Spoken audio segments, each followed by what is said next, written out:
Siempre se ha considerado que el término secta únicamente se debe aplicar a sectores religiosos fundamentalistas que consideran que dentro de sus grupos solamente está la salvación, que no hay otro camino sino esos grupos. Y en el mundo hay cantidad, miles de sectas religiosas que se proclaman como los dueños de la salvación. A ello se agrega lo que el apóstol San Pablo llamó la predestinación. Un tema que causa controversia, dado que algunos dicen que es un grupo escogido el que será salvo, algunos religiosos, y otros dicen que todos los humanos estamos llamados a ser salvos por esa predestinación, o sea que la predestinación no se aplica a un grupo reducido para la salvación, sino a todos los seres humanos que están llamados a ser salvos. Y esa predestinación es para todos. Pero dejando eso de lado de que las sectas solamente se encuentran en el ámbito religioso, indudablemente muchos grupos políticos en la historia han tenido comportamiento y práctica de secta política, o que ha sido el nazismo de Hitler, una secta, que ha sido el fascismo que creó y fundó Mussolini con otros marxistas, una secta. ¿Y qué es el comunismo de Karl Marx? Desde su fundación prácticamente con el Manifiesto Comunista de 1848. Otra secta. El comunismo de Marx es una secta que se cree, o cuyos integrantes se creen predestinados para someter, ya no para la salvación y la vida eterna, sino que se creen predestinados para someter a los demás mortales a sus instintos insanos, porque siguen los fetiches del materialismo histórico y la inevitabilidad. Y si vemos todas esas enseñanzas del marxismo, a la cual se le debe agregar el leninismo, todo se concentra, se enmarca dentro de una secta, cuyo objetivo para las élites del marxismo-leninismo es el poder. Por eso el sátrapa ruso de Lenin decía: salvo el poder, todo es ilusión. Entonces se puede hacer una equiparación entre los religiosos, las sectas fundamentalistas, integristas, que hablan de que son los llamados a la salvación en sus grupos, y el marxismo-leninismo, cuyos integrantes también se creen predestinados y llamados por abrazar a los dogmas totalitarios del marxismo, llamados a regir y a dominar a la humanidad, a gobernar y a hacer la burocracia que parasita con el manejo del Estado. Por eso cuando se habla de oligarquía, también se confunde el término con burguesía.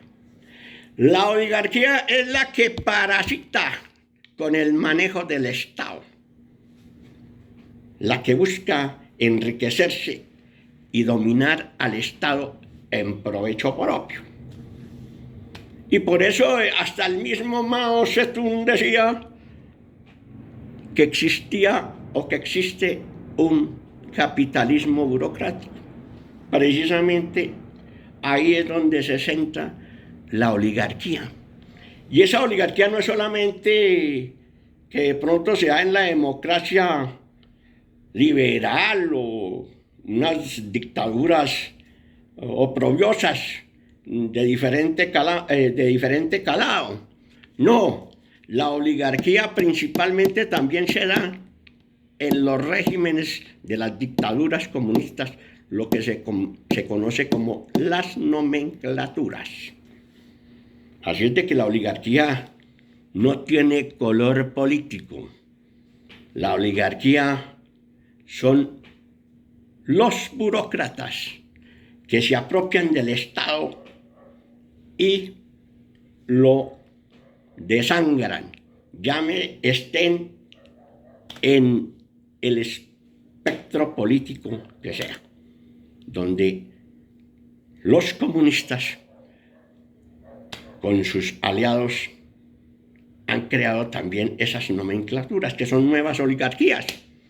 Caso de Venezuela, Nicaragua, Cuba, China, Vietnam, Norcorea, y en Colombia también está surgiendo una nueva oligarquía.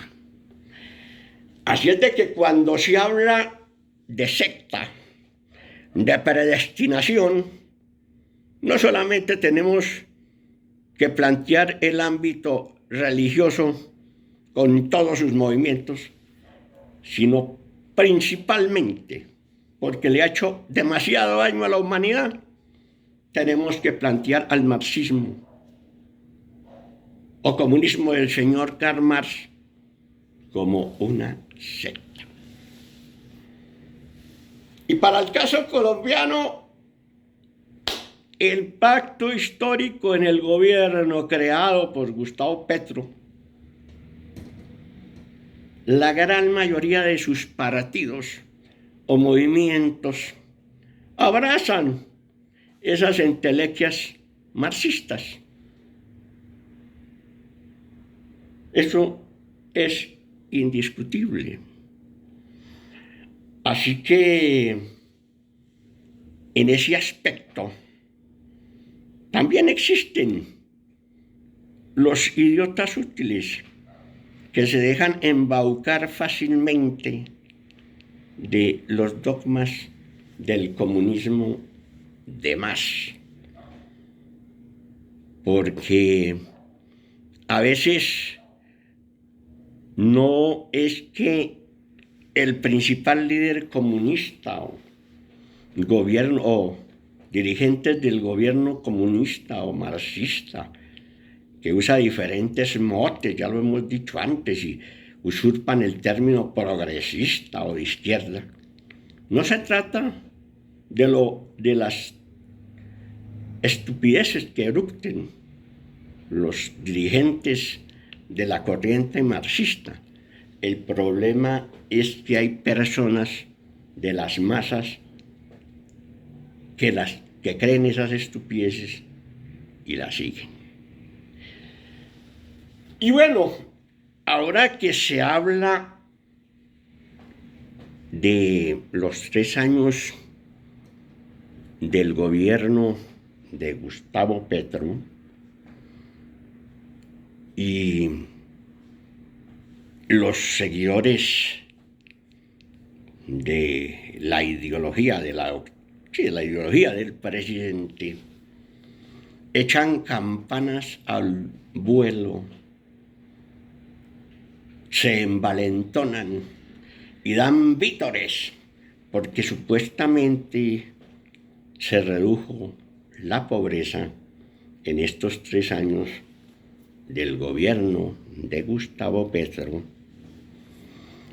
Hay que recordar que en el año 2018, en Colombia, antes de que llegara la pandemia del COVID-19,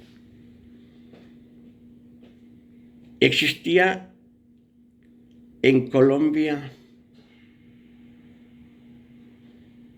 producto de la pobreza monetaria, un 27% de la población en esa condición. Y el 7,2% estaba en la pobreza extrema. Y para el año 2024, en el gobierno de Petro, en Colombia, por la pobreza monetaria, existía el 31,8% de la población en esas condiciones. Pero lo grave es que la pobreza extrema fue en el año 2024 del 11,7%, cuando en el 2018, antes de la pandemia, era del 7,2%. Recordando que el COVID-19 en el mundo llevó a cerca de 150 millones de personas a la pobreza. Esto comenzó prácticamente en el año 2019 y esa pandemia fue fatal, que determinó el crecimiento de la pobreza y el hambre en el mundo. Y Colombia fue víctima de ese flagelo. Así que si comparamos los datos del 2018 con los del 2024, 6 años después, pues prácticamente no se ha avanzado nada en materia de reducir la pobreza monetaria. Antes, por el contrario, parece que ha tenido algún aumento. Pero de cifras se trata cuando hay que darle el debate fecundo de las ideas a los seguidores del comunismo de Karl Marx en Colombia. Hay que recordar una cifra demasiado importante. Es lo que le ha valido a los colombianos y al país prácticamente el conflicto político-militar propiciado por el marxismo con sus guerrillas desde hace casi 65 años. ¿Alguien ha estudiado eso? ¿Cuánto le ha valido a Colombia el conflicto político-militar impulsado y propiciado por el marxismo-leninismo?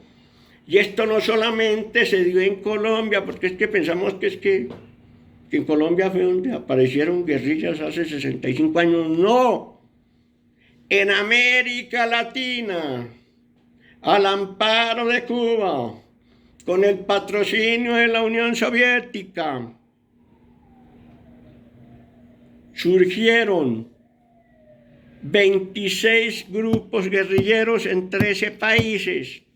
Y por eso siempre hay que recordar, en plena Guerra Fría, lo que decía el primer ministro soviético en 1961, Nikita Khrushchev, que su país apoyaría a todos los movimientos de liberación nacional. Y por eso fue que se crearon tantas guerrillas en América Latina y en varios países, incluyendo Colombia. Y el costo de ese conflicto político-militar, cuya responsabilidad es de la secta marxista-leninista, con sus diferentes denominaciones, o remoquetes, o motes, o como sea, le puede haber valido a Colombia hasta la presente más de 400.000 millones de dólares, que los economistas, que los acuciosos, que la oposición o los que no están con el gobierno hagan un estudio sobre esa situación. 400.000 millones de dólares. $400.000 millones que le hubieran podido servir a Colombia para reducir prácticamente en esos 65 años la pobreza en Colombia, reducirla a su más mínima expresión. Pero es que ahí están los datos. Así es de que no nos vengamos como salen los marxistas a salir por las ramas. Hay que ir a los hechos, que como dicen por ahí son tosudos. Y los datos, como este, de los $400.000 millones que le puede haber costado el conflicto político-militar en Colombia propiciado por el comunismo además, con sus guerrillas, el dato de $400.000 millones es claro. Y la carpeta y las basofia marxista que inventa por aquí y por allá, con sus diferentes dirigentes e idiotas útiles, tiene que desmentirse con este dato. Antes de hablar de paz total, hay que mirar dónde se originó el conflicto hace más de 65 años prácticamente y quién es el responsable. Muchas gracias.